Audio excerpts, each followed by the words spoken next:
News, सच जरूरी है। नमस्कार दर्शकों, मैं हूं मीनल और आप देख रहे हैं एमएनएस न्यूज टीवी। स्वागत है आपका ब्रेक के बाद देश की खबरों में। डालेंगे नजर खबरों पर पहले डाल लेते हैं नजर मुख्य हेडलाइंस पर।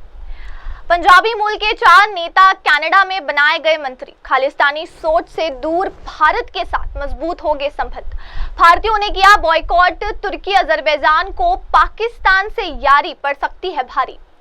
मणिपुर के चंदेल जिले में 10 उग्रवादी ढेर हथियार और गोला बारूद बरामद। ऑपरेशन जारी। अब देखते हैं खबरों को विस्तार से। पंजाबी मूल के 4 मंत्रियों को कनाडा में मंत्री बनाए जाने से भारत के साथ बेहतर रिश्तों की उम्मीद जगी है। दरअसल इस वक्त भारत और कनाडा के रिश्ते अपने सबसे निचले स्तर पर है, लेकिन कार्नी के मंत्रिमंडल और पंजाबियों की दी गई अहमियत से अब रिश्तों को नई उम्मीद की किरण के तौर पर देखा जा रहा है। खास बात यह है कि जो मंत्री पंजाबी मूल के हैं और अब कार्नी मंत्रिमंडल में प्रतिनिधित्व कर रहे हैं, वो खालिस्तानी विचारधारा से पूरी तरह से दूर है। कनाडा में रह रहे पंजाबी समुदाय के लोगों का मानना है कि कनाडा की सरकार में खालिस्तानी विचारधारा को दरकिनार कर गए संबंध की शुरुआत करने की बेहतर पहल है।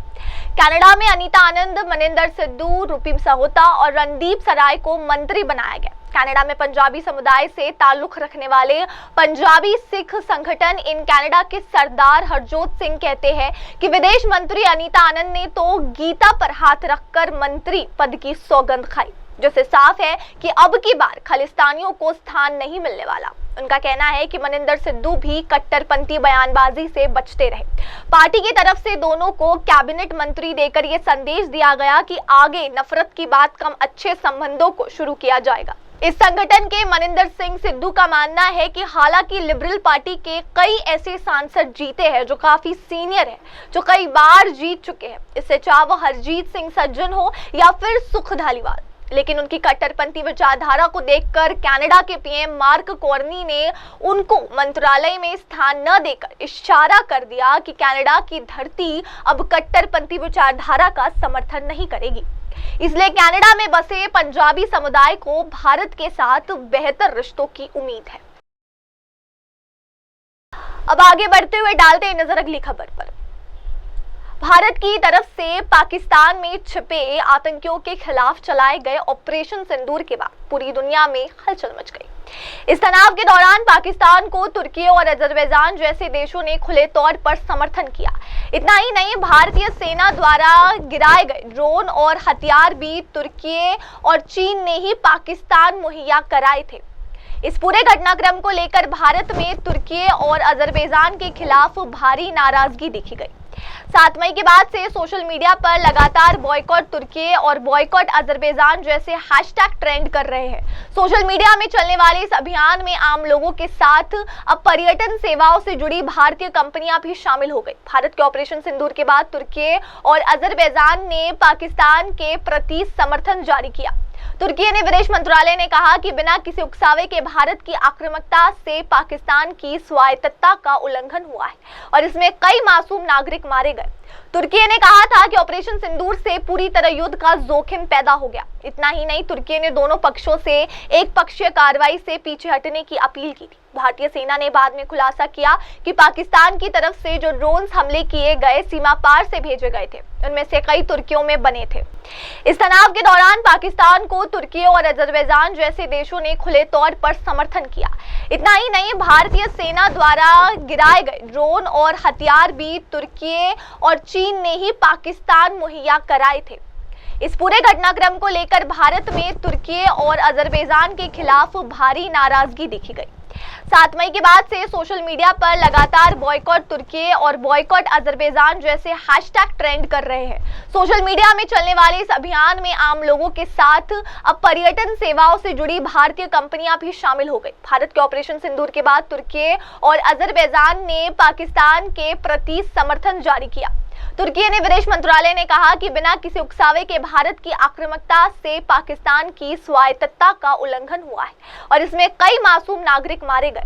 तुर्की ने कहा था कि ऑपरेशन सिंदूर से पूरी तरह युद्ध का जोखिम पैदा हो गया। इतना ही नहीं, तुर्की ने दोनों पक्षों से एक पक्षीय कार्रवाई से पीछे हटने की अपील की थी। भारतीय सेना ने बाद में खुलासा किया कि पाकिस्तान की तरफ से जो ड्रोन हमले किए गए सीमा पार से भेजे गए थे, उनमें से कई तुर्कियों में बने थे। इस तनाव के दौरान पाकिस्तान को तुर्की और अजरबैजान जैसे देशों ने खुले तौर पर समर्थन किया। इतना ही नहीं, भारतीय सेना द्वारा गिराए गए ड्रोन और हथियार भी तुर्की और चीन ने ही पाकिस्तान मुहैया कराए थे। इस पूरे घटनाक्रम को लेकर भारत में तुर्की और अजरबैजान के खिलाफ भारी नाराजगी देखी गई। 7 मई के बाद से सोशल मीडिया पर लगातार बॉयकॉट तुर्की और बॉयकॉट अजरबैजान जैसे हैशटैग ट्रेंड कर रहे हैं। सोशल मीडिया में चलने वाले इस अभियान में आम लोगों के साथ अब पर्यटन सेवाओं से जुड़ी भारतीय कंपनियां भी शामिल हो गई। भारत के ऑपरेशन सिंदूर के बाद तुर्की और अजरबैजान ने पाकिस्तान के प्रति समर्थन जारी किया। तुर्की ने विदेश मंत्रालय ने कहा कि बिना किसी उकसावे के भारत की आक्रामकता से पाकिस्तान की स्वायत्तता का उल्लंघन हुआ है और इसमें कई मासूम नागरिक मारे गए। तुर्की ने कहा था कि ऑपरेशन सिंदूर से पूरी तरह युद्ध का जोखिम पैदा हो गया। इतना ही नहीं, तुर्की ने दोनों पक्षों से एक पक्षीय कार्रवाई से पीछे हटने की अपील की थी। भारतीय सेना ने बाद में खुलासा किया कि पाकिस्तान की तरफ से जो ड्रोन हमले किए गए सीमा पार से भेजे गए थे, उनमें से कई तुर्कियों में बने थे। अब डालते नजर हमारी अगली खबर पर। पूर्वोत्तर भारत के मणिपुर में एक अभियान के दौरान सेना को बड़ी कामयाबी मिली है। मणिपुर के चंदेल जिले में सैनिकों पर संदिग्ध सशस्त्र कैडरों ने फायरिंग की। जवाबी कार्रवाई के दौरान 10 कैडरों को मार गिराया। भारतीय सेना की पूर्वी कमान ने बताया कि खुफिया जानकारी मिलने के बाद शुरू किया गया ऑपरेशन अभी भी जारी है। सेना की पूर्वी कमान ने एक एक्स पोस्ट में लिखा, भारत म्यांमार सीमा के पास चंदेल जिले के खेंगजोय तहसील के न्यू समतल गांव के पास सशस्त्र कैडरों की आवाजाही की विशेष खुफिया जानकारी मिली है। भारत और म्यांमार की सीमा पर मणिपुर के चंदेल जिले में इस अभियान के बारे में भारतीय सेना ने बताया कि स्पीयर कोर के तहत आने वाली असम राइफल्स की इकाई ने 14 मई 2025 को एक ऑपरेशन शुरू किया। ऑपरेशन के दौरान सैनिकों पर संदिग्ध कैडरों ने गोलीबारी की। सेना ने बताया कि सुरक्षा बलों ने तुरंत प्रतिक्रिया दी और जवाबी कार्रवाई के दौरान हुई गोलीबारी में 10 कैडरों को मार गिराया गया। मौके से बड़ी मात्रा के हथियार और गोला बारूद भी बरामद किए गए हैं। मणिपुर के चंदेल जिले में सैनिकों पर संदिग्ध सशस्त्र कैडरों ने फायरिंग की। जवाबी कार्रवाई के दौरान 10 कैडरों को मार गिराया। भारतीय सेना की पूर्वी कमान ने बताया कि खुफिया जानकारी मिलने के बाद शुरू किया गया ऑपरेशन अभी भी जारी है। सेना की पूर्वी कमान ने एक एक्स पोस्ट में लिखा, भारत म्यांमार सीमा के पास चंदेल जिले के खेंगजोय तहसील के न्यू समतल गांव के पास सशस्त्र कैडरों की आवाजाही की विशेष खुफिया जानकारी मिली है। भारत और म्यांमार की सीमा पर मणिपुर के चंदेल जिले में इस अभियान के बारे में भारतीय सेना ने बताया कि स्पीयर कोर के तहत आने वाली असम राइफल्स की इकाई ने 14 मई 2025 को एक ऑपरेशन शुरू किया। ऑपरेशन के दौरान सैनिकों पर संदिग्ध कैडरों ने गोलीबारी की। सेना ने बताया कि सुरक्षा बलों ने तुरंत प्रतिक्रिया दी और जवाबी कार्रवाई के दौरान हुई गोलीबारी में 10 कैडरों को मार गिराया गया। मौके से बड़ी मात्रा के हथियार और गोला बारूद भी बरामद किए गए हैं। मणिपुर के चंदेल जिले में सैनिकों पर संदिग्ध सशस्त्र कैडरों ने फायरिंग की। जवाबी कार्रवाई के दौरान 10 कैडरों को मार गिराया। भारतीय सेना की पूर्वी कमान ने बताया कि खुफिया जानकारी मिलने के बाद शुरू किया गया ऑपरेशन अभी भी जारी है। सेना की पूर्वी कमान ने एक एक्स पोस्ट में लिखा, भारत म्यांमार सीमा के पास चंदेल जिले के खेंगजोय तहसील के न्यू समतल गांव के पास सशस्त्र कैडरों की आवाजाही की विशेष खुफिया जानकारी मिली है। भारत और म्यांमार की सीमा पर मणिपुर के चंदेल जिले में इस अभियान के बारे में भारतीय सेना ने बताया कि स्पीयर कोर के तहत आने वाली असम राइफल्स की इकाई ने 14 मई 2025 को एक ऑपरेशन शुरू किया।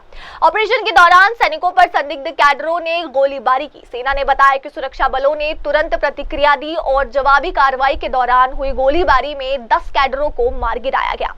मौके से बड़ी मात्रा के हथियार और गोला बारूद भी बरामद किए गए हैं। अब आगे बढ़ते हुए डालते हैं नजर अगली खबर पर। रक्षा मंत्री राजनाथ सिंह ने कहा कि भारत का रक्षा निर्यात अब तक के उच्चतम स्तर पर है। पिछले 1 दशक में इसमें 34 गुना की बढ़ोतरी हुई है। भारत का रक्षा क्षेत्र आत्मनिर्भर भारत की भावना से प्रेरित पहले से कई अधिक मजबूत हो रहा है। सोशल मीडिया पोस्ट में रक्षा मंत्री ने कहा, साल 2024-25 में भारत ने 23,622 करोड़ रुपए मूल्य रक्षा उत्पादों का निर्यात किया। 2013-14 में ये 686 करोड़ रुपए था। रक्षा मंत्री के कार्यालय का कहना है कि इस कामयाबी के पीछे रक्षा क्षेत्र में देश को आत्मनिर्भर बनाने की भावना है। आत्मनिर्भर और मेक इन इंडिया कार्यक्रमों के तहत रक्षा क्षेत्र में भारत ने कई योजनाओं की शुरुआत की है। इसमें उत्पादन से जुड़ा प्रोत्साहन भी शामिल है। इसका लक्ष्य वैश्विक बाजार में भारतीय रक्षा उत्पादों को ज्यादा से ज्यादा प्रतिस्पर्धी बनाना, निर्यात बढ़ाना और वैश्विक आपूर्ति श्रृंखला से भारत को जोड़ना और आयात निर्भरता कम करना है। मेक इन इंडिया पहल पर सरकार के जोर के कारण रक्षा उत्पादन ऐतिहासिक ऊंचाई पर पहुंच गया है। रक्षा वन निर्माण में इस वृद्धि के कारण पिछले कुछ वर्षों में प्रमुख रक्षा वन निर्माण सार्वजनिक उपक्रमों में निवेशकों को अच्छा खासा लाभ भी मिला है। इसी वजह से रक्षा उत्पादन कंपनियों में भारी निवेश आया है। यही नहीं, सरकार रक्षा और एरोस्पेस विनिर्माण में काफी निवेश कर रही है। इस वजह से दुनिया की जानी मानी कंपनियों ने जटिल रक्षा व एरोस्पेस की जानकारियां साझा करने की इच्छा जताई है। भारत का रक्षा क्षेत्र आत्मनिर्भर भारत की भावना से प्रेरित पहले से कई अधिक मजबूत हो रहा है। सोशल मीडिया पोस्ट में रक्षा मंत्री ने कहा, साल 2024-25 में भारत ने 23,622 करोड़ रुपए मूल्य रक्षा उत्पादों का निर्यात किया। 2013-14 में ये 686 करोड़ रुपए था। रक्षा मंत्री के कार्यालय का कहना है कि इस कामयाबी के पीछे रक्षा क्षेत्र में देश को आत्मनिर्भर बनाने की भावना है। आत्मनिर्भर और मेक इन इंडिया कार्यक्रमों के तहत रक्षा क्षेत्र में भारत ने कई योजनाओं की शुरुआत की है। इसमें उत्पादन से जुड़ा प्रोत्साहन भी शामिल है। इसका लक्ष्य वैश्विक बाजार में भारतीय रक्षा उत्पादों को ज्यादा से ज्यादा प्रतिस्पर्धी बनाना, निर्यात बढ़ाना और वैश्विक आपूर्ति श्रृंखला से भारत को जोड़ना और आयात निर्भरता कम करना है। मेक इन इंडिया पहल पर सरकार के जोर के कारण रक्षा उत्पादन ऐतिहासिक ऊंचाई पर पहुंच गया है। रक्षा वन निर्माण में इस वृद्धि के कारण पिछले कुछ वर्षों में प्रमुख रक्षा वन निर्माण सार्वजनिक उपक्रमों में निवेशकों को अच्छा खासा लाभ भी मिला है। इसी वजह से रक्षा उत्पादन कंपनियों में भारी निवेश आया है। यही नहीं, सरकार रक्षा और एरोस्पेस विनिर्माण में काफी निवेश कर रही है। इस वजह से दुनिया की जानी मानी कंपनियों ने जटिल रक्षा व एरोस्पेस की जानकारियां साझा करने की इच्छा जताई है। भारत का रक्षा क्षेत्र आत्मनिर्भर भारत की भावना से प्रेरित पहले से कई अधिक मजबूत हो रहा है। सोशल मीडिया पोस्ट में रक्षा मंत्री ने कहा, साल 2024-25 में भारत ने 23,622 करोड़ रुपए मूल्य रक्षा उत्पादों का निर्यात किया। 2013-14 में ये 686 करोड़ रुपए था। रक्षा मंत्री के कार्यालय का कहना है कि इस कामयाबी के पीछे रक्षा क्षेत्र में देश को आत्मनिर्भर बनाने की भावना है।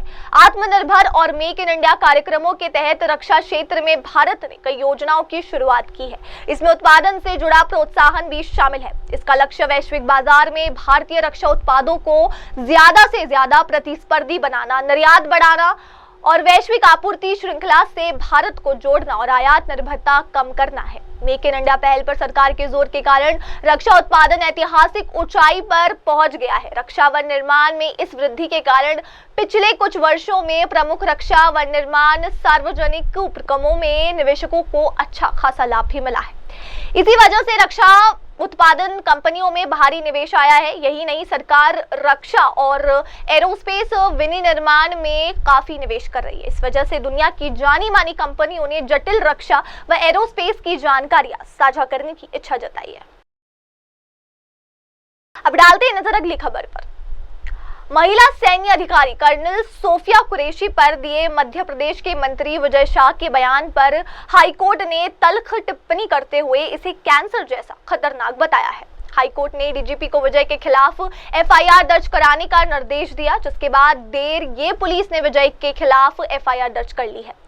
हाईकोर्ट ने कहा कि मंत्री ने गटर छाप भाषा का इस्तेमाल किया, जो अस्वीकार्य है।